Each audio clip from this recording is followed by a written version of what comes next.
Today on the Tiny Titans podcast, I am going to be telling some stories of when Cassie was in the NICU. If you have not heard Cassie's story, go look it up. It is the first couple episodes of this podcast. Cassie was born at 32 weeks, and I think a day or two, I should look that up, but 32 weeks. She was qualified as a 32 weeker.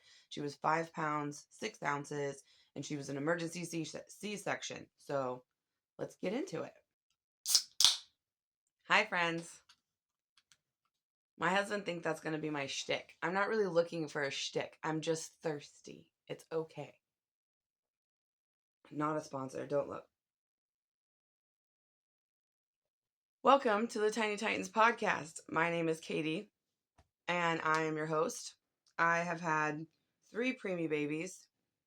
My first is a 32-weeker Cassi. My second was a 22-weeker Carter. And my third was a 31-weeker. She was 30 weeks and 6 days. 31 weeks. Is Colby. And today I would like to tell a couple stories about when Cassie was in the NICU. She was my first kid, my first baby. Well, we'll get into the other numero uno is what I call number baby. I had a loss. It was actually called a pregnancy of unknown location in 2016 on my birthday. Sad. I hate that. It's just not the best thing to remember on your birthday is that the first kiddo that you had inside of you didn't make it. So, that's okay. We got through it. And Cassie came in October of 2017. So very not short after the first loss did I get pregnant with Cassidy. Today, I want to specifically tell a couple stories. The first is about the first time I saw Cassie because it was quite a little bit and I was a first time mom. There's a lot going on. The second is about when she moved to the step down unit, which if you're in the NICU or if you've been in the NICU, you might know that you usually go from the NICU to a step down unit or to the PICU and then go home. They usually it's a different kind of care. So we'll see if you're ready to do things at home.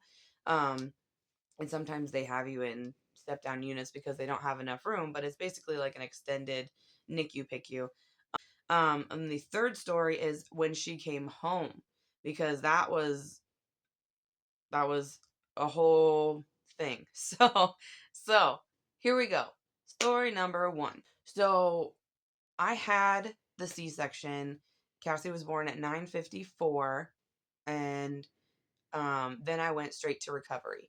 And I was in recovery with my mom. She sat with me, and Doug went down with Cassie. And actually, he sort of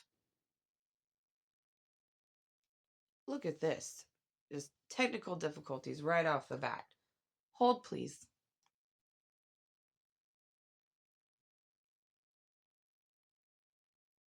There we go. Okay.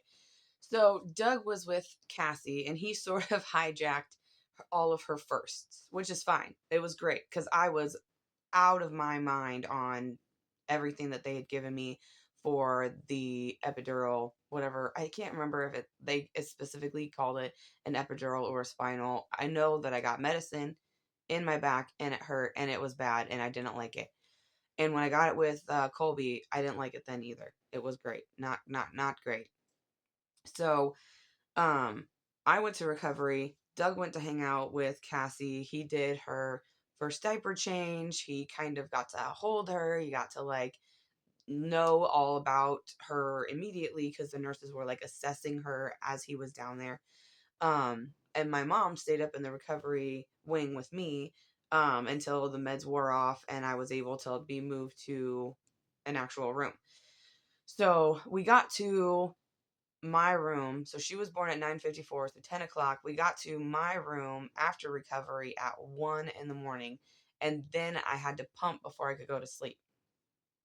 And really the only thing I wanted to do was go see Cassie and go to bed. But I had, there's so much things that had to happen because of the way that she was born and the way that I was. I don't think we told this story in the other episodes, but when they came to me in recovery, the doctors told me that they checked me, everything that was inside of me, and they swabbed me, and then they checked the placenta, and they checked Cassie and took blood from her and checked a bunch of different things also, and we could not find a reason why she came early.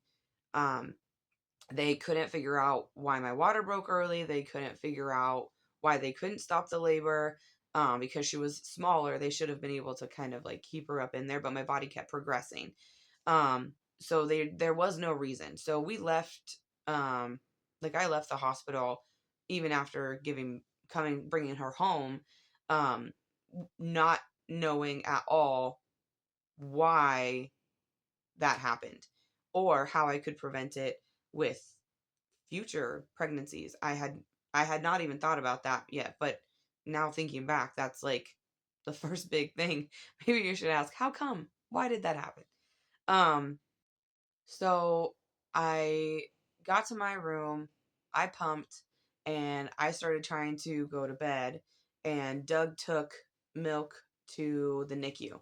At this point, she had a CPAP machine on, and she had uh, an NG tube, um, and she was in the warmer, and she had the Billy lights on.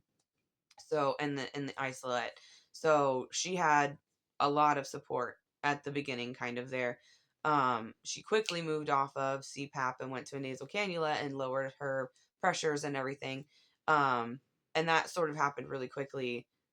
Thinking back on it, now that she was only in the NICU for 20 days, 21 days, it was very much um, like something happened every day, which I'm going to get into also with some of these other stories, because that was a big deal for me, because as soon as I got used to one thing, everything would switch. So, in my mind, I was sort of preparing to go see Cassie. What really happened was I pumped.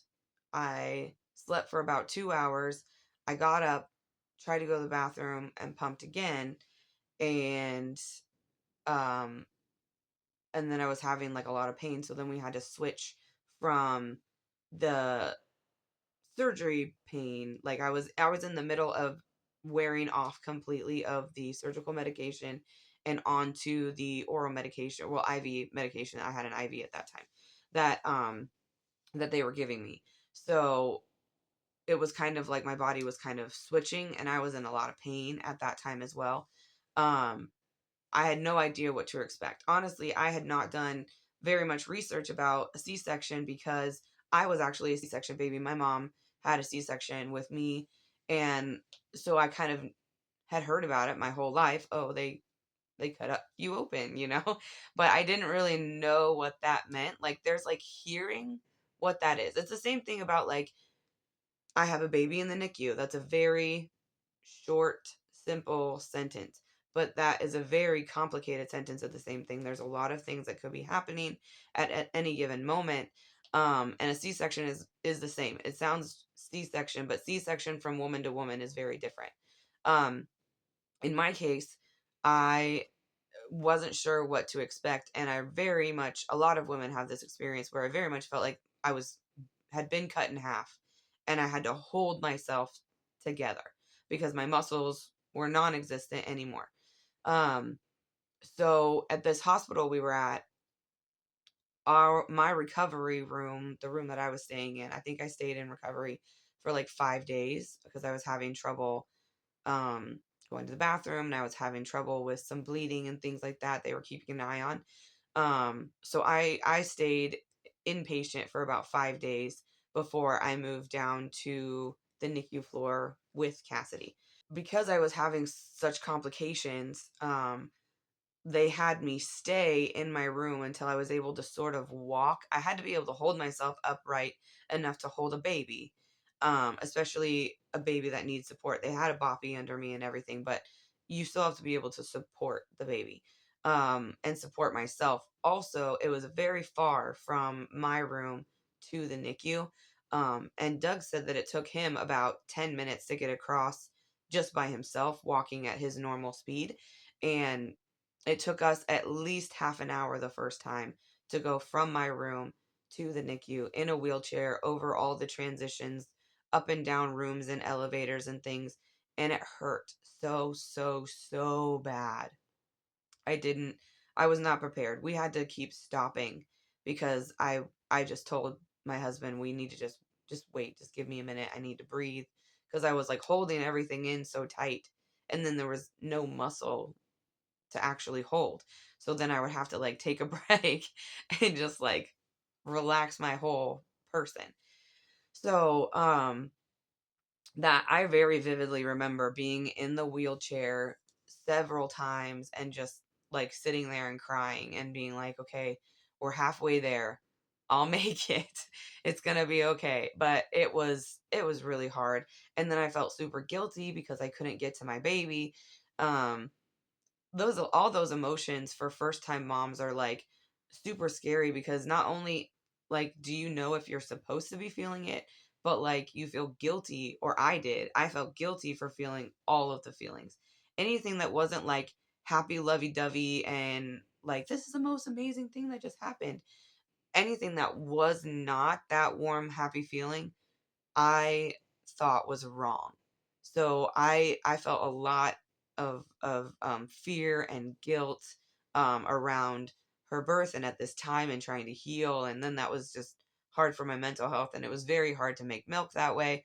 So I really had to get over that quickly, so that I wouldn't stress myself out constantly. And that is really really big, just being able to just like say that it's okay, my body did what my body did and we're going to work through it, instead of just constantly blaming myself for having a body that didn't work the way I wanted it to. Um so it was a lot of emotions meeting her the first time, and physically I was hurting really really bad. So getting there was really hard. And then when I got there, I got this like surge of adrenaline, I guess. And as soon as you kind of get into that space, they start telling you all of the rules for the NICU. And if you've been in the NICU or if you visited anyone in the NICU, there are a ton of rules, but it is so, so, so important for you to follow those rules. Now, I had heard these rules before because we had my niece was born at 32 weeks the year prior. And so I had been up to see her and heard about the NICU. She was actually born in the same hospital also. So like I had been to that hospital. But when I had seen my niece, she had been wheeled to she wasn't in the NICU when I got there. She had already been to her own room, um, which was great that she didn't need all the help and stuff. But I had never been in the NICU with her before. So this was a new floor for me, new space.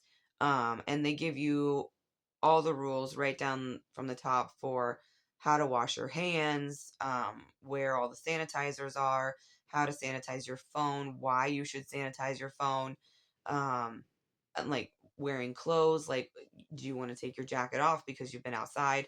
All of those things we talked about going into the NICU. And about like checking in at the NICU, you had to like sign in and sign out, and they had to see my bracelet to make sure I was her mom, which after so long you get used to it and you understand it. But the first time that I was meeting her, I was, first of all, I had all these emotions and I was in pain and I'm trying to hear what I'm supposed to do so that I don't want to get her sick right off the bat. And I didn't know what I had, like literally a couple of days before I had been at a baby shower with everyone I knew. So, so crazy. Also, I had to wait a long time to see her. So the adrenaline rush that hit me was very much like, finally, I get to do the thing I've been wanting to do. Um, because I mean, it's just, at one point I felt so tortured that she was still in the same building as I was, and I couldn't get to her because my body wouldn't figure out how to like walk and poop.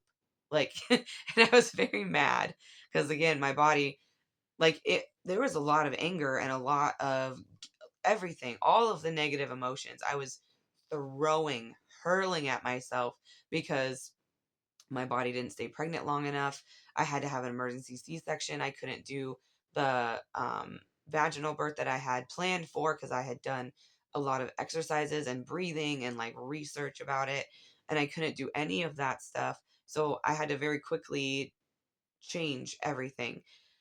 And I don't do super well with change. So um enter all of the emotions into that environment and then not being able to see your baby. And I was getting pictures from Doug. He was going down there and doing all the things, and he would come back and say, I changed your diaper. And I was very excited for him, but I would also just cry because I was like, yay. So, it was a lot of blaming myself. And so when I got to see her finally, I kind of was all the adrenaline like knocked all of that off, and it felt really good except for like the pain I felt in my body. So, I was trying really hard to listen to all of these things, but also Doug was right there sort of like doing it for me because he could tell that I wasn't, it was like a lot and I wasn't quite sure what to do. Plus, he had already been in the NICU and done things with her like 5 times. So he already knew what I was supposed to do, what he was supposed to do, and he kind of just filled in. And then when we got to see Cassie, I lost it. I just started crying. And Doug just started telling me everything about her. I just sat right next to her crib.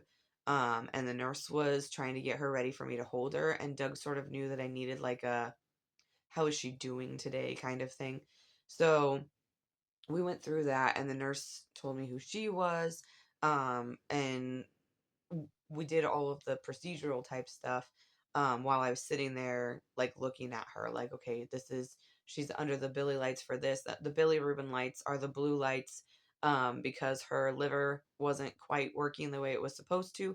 Needed kind of a kickstart, and that helps with jaundice. If you've seen babies be yellow, that helps move all of that through their body. The UV light does. So she had Billy Rubin lights in her isolate, and they turned those off, and she had nasal cannula. No, she had the CPAP still on the first time I met her. So she had the nasal cannula on the next day when my mom met her. So, um, so she had this big, bulky piece on her nose and kind of went like around her face. And then she had all the leads and wires everywhere. And she had an IV.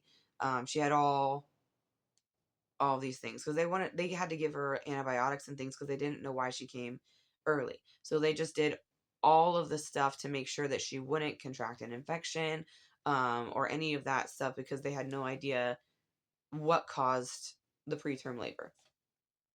Um, so I mean, in my memory, I just remember seeing her in the isolate, and then it was like very surreal. Like it was like she was a real person, but also she was so small and so frail and so like hooked to all of these wires. There were leads everywhere, and cables, you know, and I know what they are now, but like at that time I was like, okay, this does this, okay, that does this, okay, that.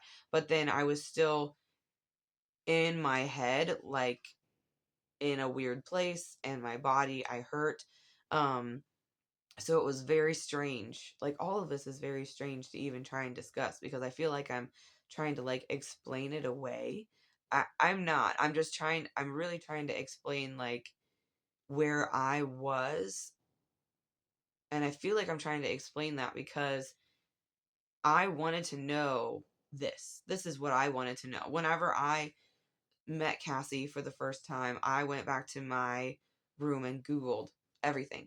If you listen to the episodes before, on the way down to the hospital when my water broke, I was Googling preterm labor, preterm birth, 32 weeks, statistics. And so I was trying to figure out as much as I could possibly know. And the reason why was because I wanted to hear someone else's story. I wanted someone else's experience, point of view, you know what I mean? Of, this is the first time I met my baby and I felt like this. And it was very I kind of felt like I was out of myself a little bit and watching it happen, kind of. Does that make sense?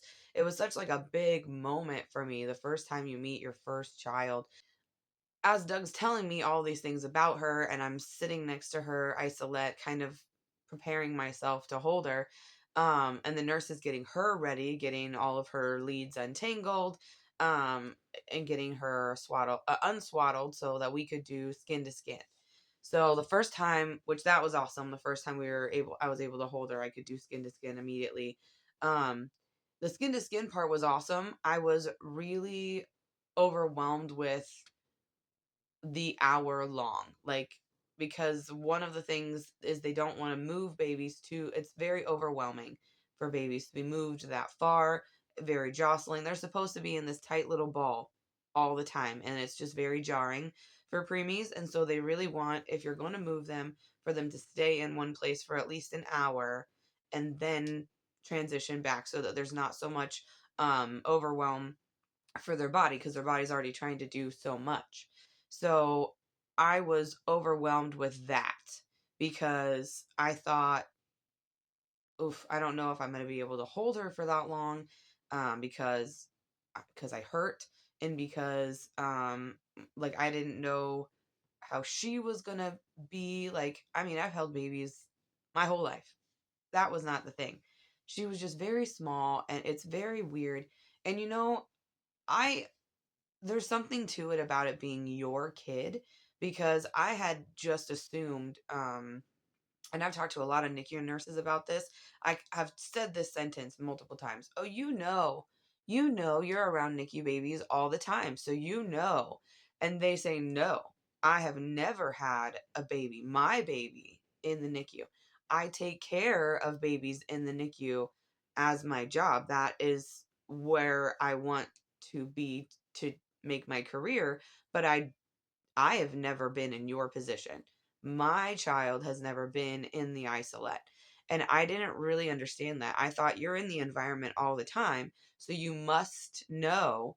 But as much as they can know without experiencing it, a lot of moms tell me this, tell me this, tell me this. But um, those were the things I was trying to look for, was the what other moms do this. I was asking nurses, like, oh, you must know how this feels, when they did not really. They had a totally different experience with it, because it was not their child.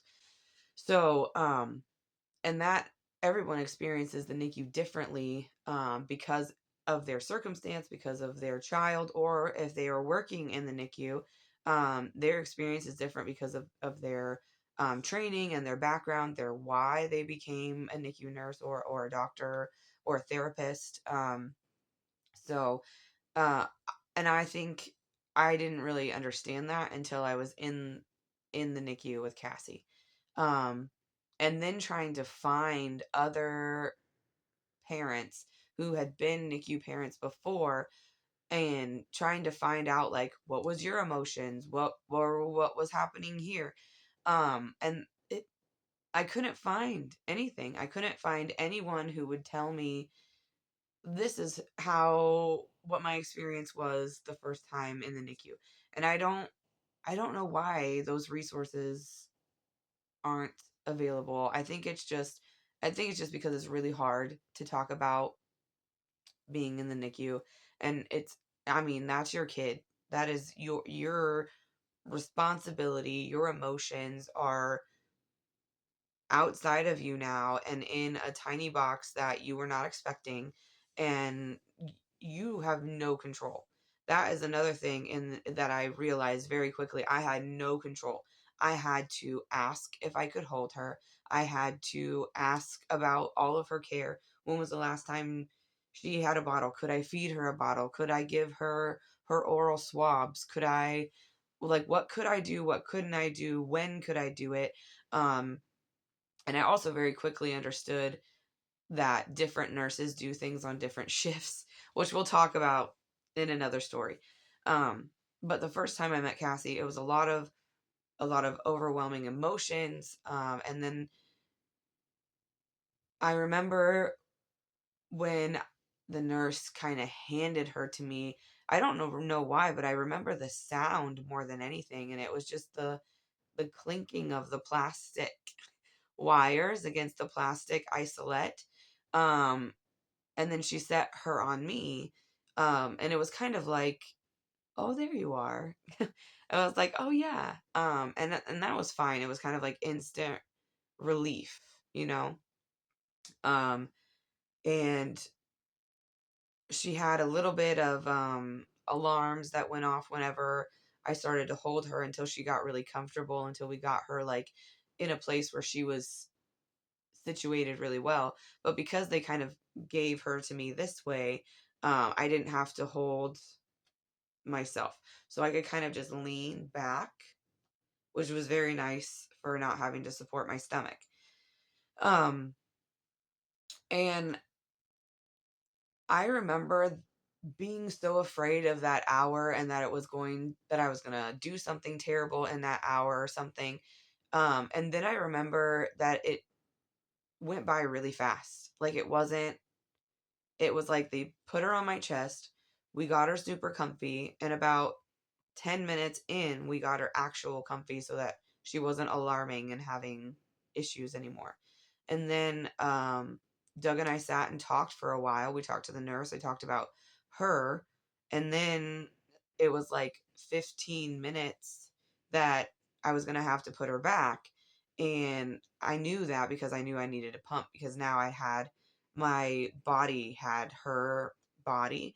And so our bodies, like, it's a weird thing that happens, but like you're in your baby's body like link up without being like connected anymore by the umbilical cord. And so I knew I needed to pump, which was kind of what I was waiting for. We thought that once I went and saw her that my milk would get kick-started, which it did. Um, and so then I was like, well, now I can't hold her anymore. So then I went from being super terrified of holding her to being like, oh, I have to put her back already. And I feel like that's always what happens. I feel like now, like, even like with Colby, I remember being like, oh, I have to go pick up Cassie. Like, I remember being like, oh, I have to go do this thing now, and I have to put you back, and I have to like leave. And I hated that.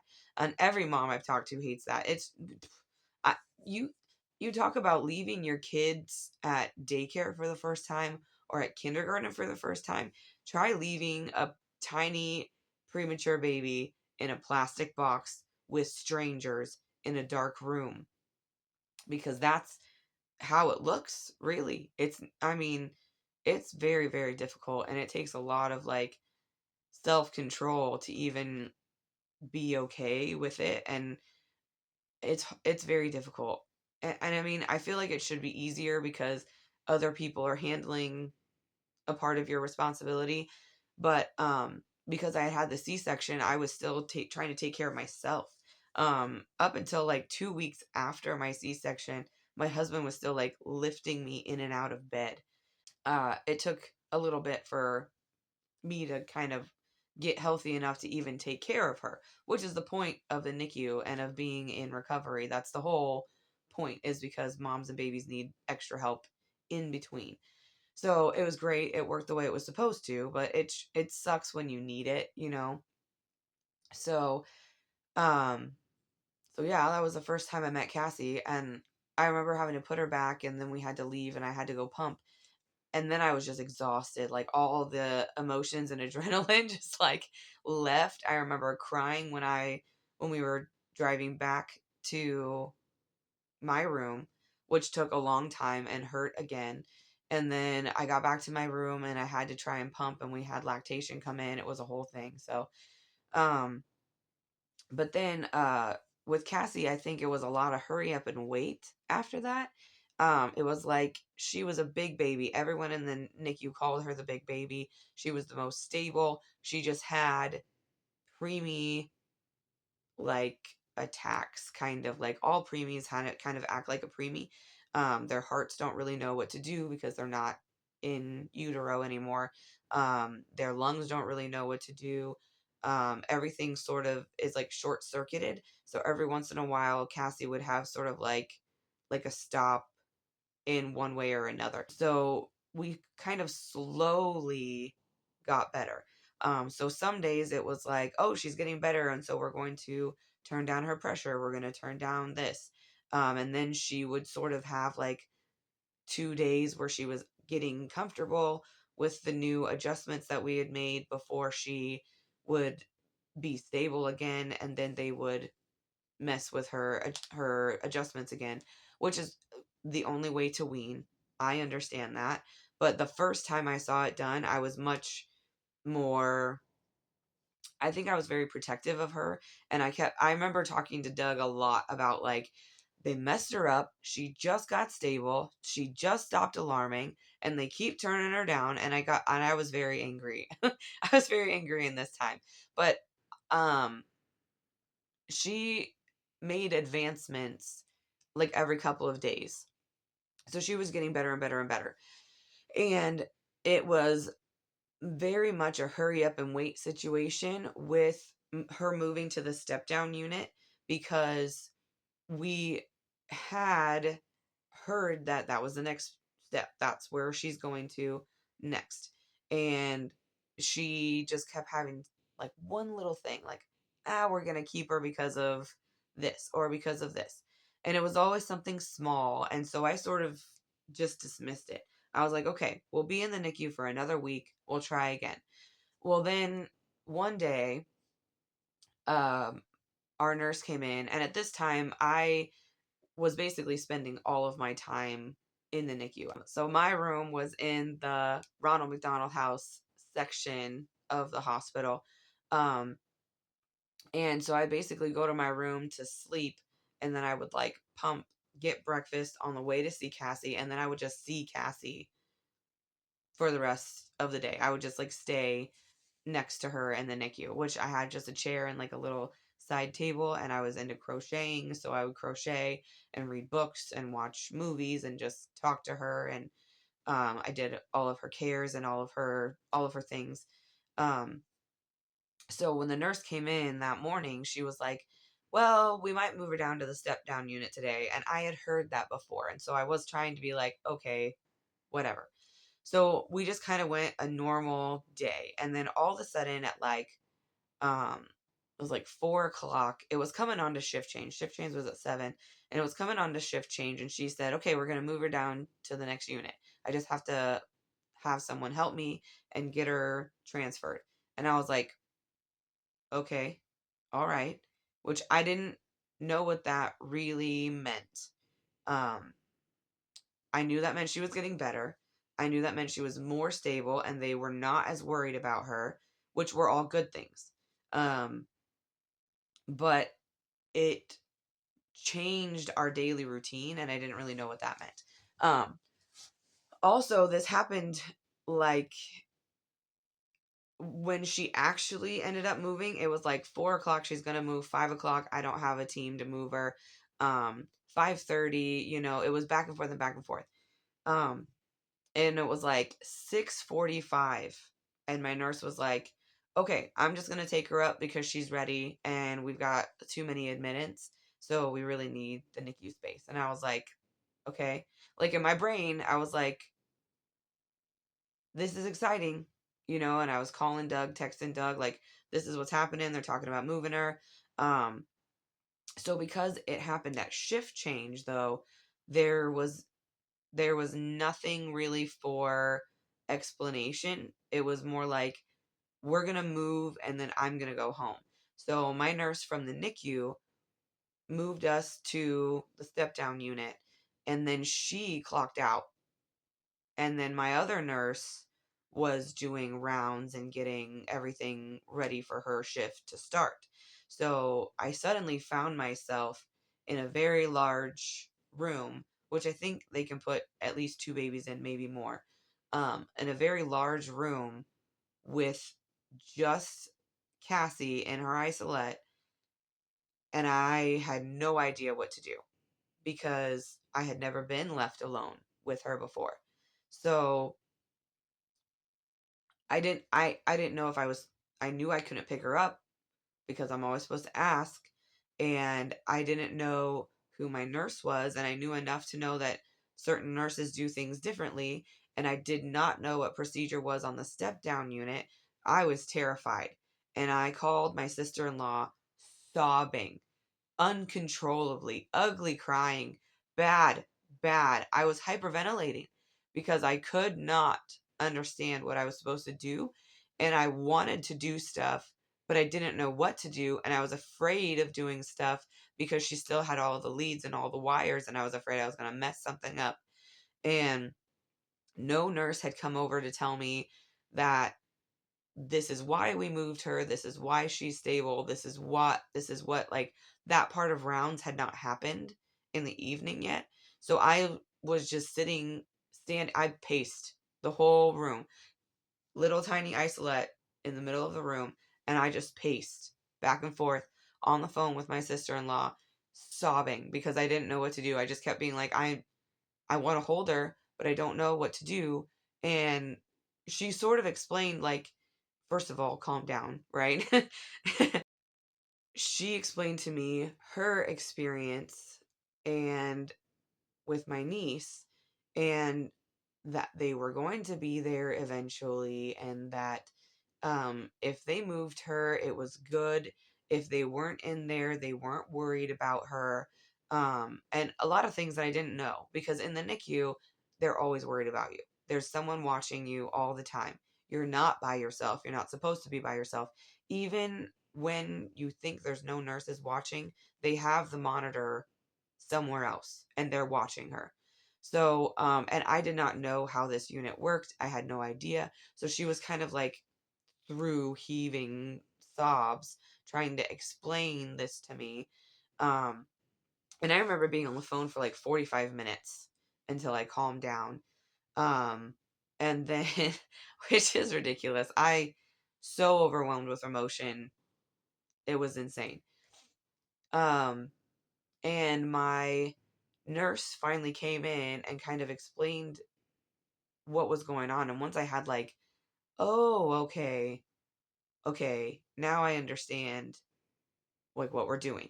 And it was in this hospital, the step down unit was sort of, um, in my mind, it was kind of like a spaced out nursery, um, where they did things in shifts. And instead of a nurse going to see your baby like every 5 minutes, every 10 minutes, they would only come see into the room when it was time to see them for their cares, which is like every 3 hours. So they would only come in the room every 3 hours to do cares, um, unless something was happening, unless they were having an event of some sort, um, which I hated because I was like, now what do I do? So I had to ask a lot of questions about, if you're not in here, am I allowed to get her? Am I allowed to pick her up? Which the first night was a no, because transitions are really hard on preemies, on babies, even full-term babies sometimes have issues with it. Um, but transitions are really hard on preemies, and she was 34 weeks, I think. I think we spent 2-ish weeks in the NICU and 2-ish weeks in the step down unit.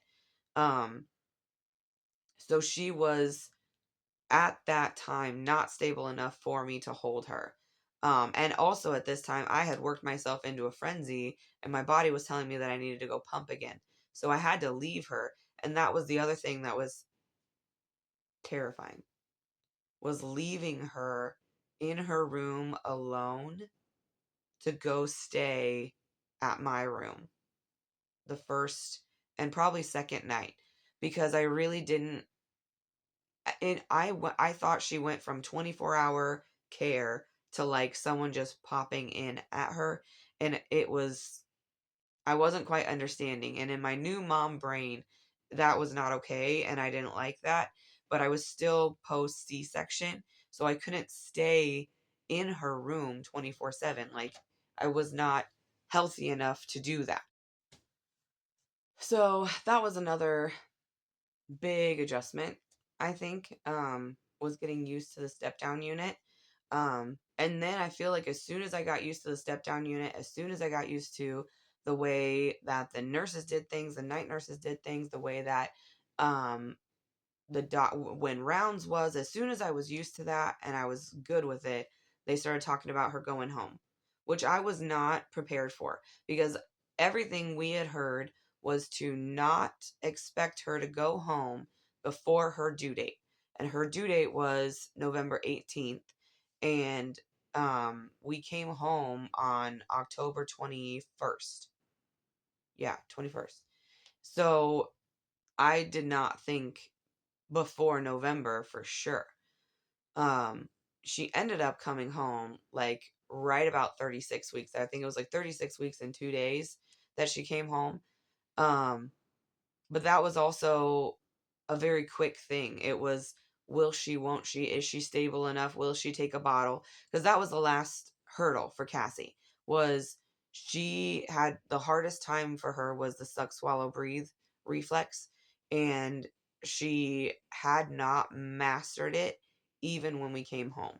She had just done enough that they were going to allow us to come home because I was going to work with her on it, which we did, and she figured it out. She took bottles fine. It just took a little bit longer to get there.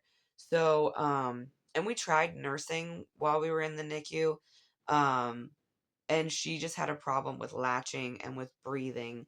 And because she was already having breathing issues, because she was born blue, so she already had like oxygen and lung sort of damage that we were watching. I really didn't think her aspirating any sort of milk, formula breast milk, was a great idea if we could avoid it. So when she took a bottle, she did just fine, and I didn't need to fight her to do nursing. And at that time, my milk had come in, so I was pumping so much more than she could drink. I ended up being a super oversupplier, um, which was great because I had a ton of breast milk for her whenever we came home, which was super awesome because she was sick often. So I was able to keep her on breast milk. Um, but the day she came home was also kind of hard because I wasn't exactly sure what to tell Doug.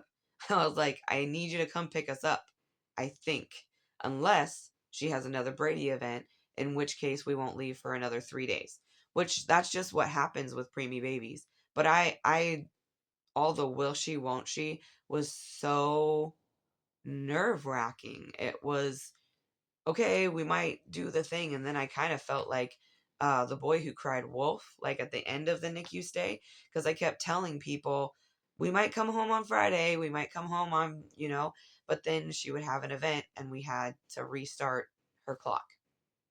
So that was very touch and go. And we finally got the green light. It wasn't even that she didn't like pass all of her things to go home, because she had already done her car seat challenge, and she had already done all the other stuff.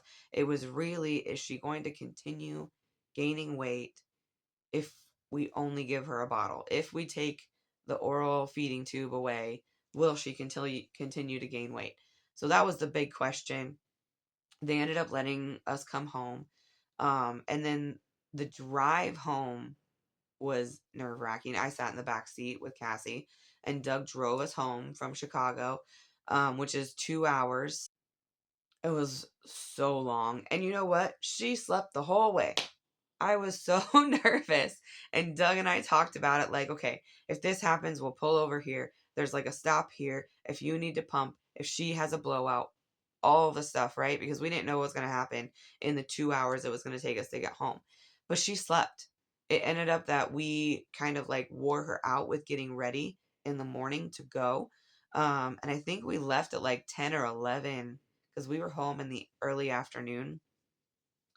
Um, and we got Wendy's on the way home, and it was so good. And I don't know, I think there's something about like the first couple of things that you do with your child when it's just you and your child.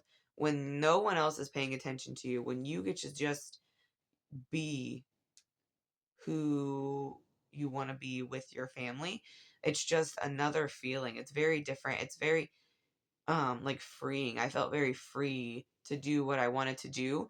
Also terrified to break her, to mess her up, to get her sick, any of that stuff. So we drove home, and so carefully. I remember Doug being so careful driving home, which is so funny now. And then when we got home, it was he kind of like held her while I like super cleaned the house and was like, "This is dusty. I have been gone for a month." And like nothing was set up the way that I wanted it to be set up. And we still had like gifts from the baby shower that needed to be opened and like put away because we had been in Chicago. I had been in Chicago the whole time. So when I got home with the baby, the nursery was not set up. I had to set it up. We had to figure out where she was going to sleep, which both of us, neither one of us felt comfortable with her sleeping in her own room because no one was there to watch her. And it just felt very weird to me. I needed to be able to hear her. So we tried to have her sleep upstairs in the pack and play bassinet, which was perfect size, and she would have slept fine. The problem was that he and I couldn't stop watching her. Me, mostly. He was tired. He was like, "We're going to bed. The baby's fine." She wasn't making a ton of noise. She was exhausted just from doing the transition. Again, preemie's in transition. She was still before her due date. Um, so she still had like a lot of preemie things that were going on with her physical system. So like she was tired. It was me. I was nervous and I didn't know what to do. I wanted to keep her on her schedule. I didn't want her to miss a bottle because I didn't want her to lose weight because they had said failure to thrive, which I hate that phrase. Every time I've had a NICU baby, I always think they're going to get labeled failure to thrive at some point and we're going to have to be readmitted or something. And that has not happened in our case. And I'm so thankful, but I was so terrified of her losing weight, losing too much weight, being readmitted, her getting sick. So I just like watched her do everything, watched her do all the things. Um, and I remember like exactly like what our bedroom looked like, how her pack and play was set up, how her bassinet was set up, how she was swaddled. I remember all of that because I thought it through the whole way home. Like, okay, I know nothing is set up. What are we going to set up? And we talked about it. Like, where do we want to do this? Let's try this. Let's try this. So, it was a lot of trial and error. And the first night, I think she slept in our room. We tried to do for like 5 nights, like a week maybe, because I had convinced myself that when we got home, I would figure out how to breastfeed because I thought it was me. It was not me. It was not her. She was preemie and she had premature muscles and she was unable to latch. Also, I had a very quick letdown with her. And so I would basically drown her because she was not ready to swallow. Um, my letdown was already happening. So it was not working for either one of us. It was way faster for me just to pump and then give her a bottle. It was way faster for her to learn how to take a bottle. Um, and so we didn't do that for very long, but the first night was a trip, was crazy. It was hearing phantom alarms in the middle of the night and hearing other babies cry, thinking that someone else's baby, because that's where I had lived for a long time. So it was very weird trying to sleep, and then it was very weird trying to be a parent to a new baby, a new parent to a preemie baby. Um, And preemie babies, they just come home and they sleep. Newborn babies, they just come home and sleep. But when you're a new parent, especially with a preemie baby, and they had done this list of things every 3 hours. Every 3 hours when she was in the NICU, they take her temperature, they wipe her down. It's not just diaper bottle. At home, it's diaper bottle. But I had all of these things in my brain that they did every time for her cares that I had been used to doing. And so I sort of wanted to do that because I kind of wanted to know the difference that she was in the NICU and at home. I'm crazy like that. So I was trying to like do too much also. It's a character flaw. You'll find out if you keep listening. I always try to do too much, and when I settle down, it works out better. But I never think about that in the moment. Oh well. But if you're in the NICU right now and you're having these thoughts, these emotions, or anything similar, um, you can email me, the Tiny Titans podcast at gmail.com. You can comment on this video. If you have questions about what I went through, if you want to talk about it, if anything, and let me know if you have questions, if you have other things you want me to talk about in the NICU, and I will see about putting an episode together with those kinds of stories. I would love to do that type of content for you if there's something in particular that you would like to talk about. Thank you for listening to today's Tiny Titans episode, and I'm so happy that I get to share these stories with you. Okay, until next time. That's not creepy. If you've noticed, I did a thing with the drapes and the lights and the lighting and the setup. If you like this, let me know. I thought about kind of a darker look, kind of mimics the NICU a little bit. So if you're watching this video in the NICU, it's not super bright. If you hate this, let me know. If you like this, let me know. We'll change it up. I'm not married to this. I kind of like it, but whatever.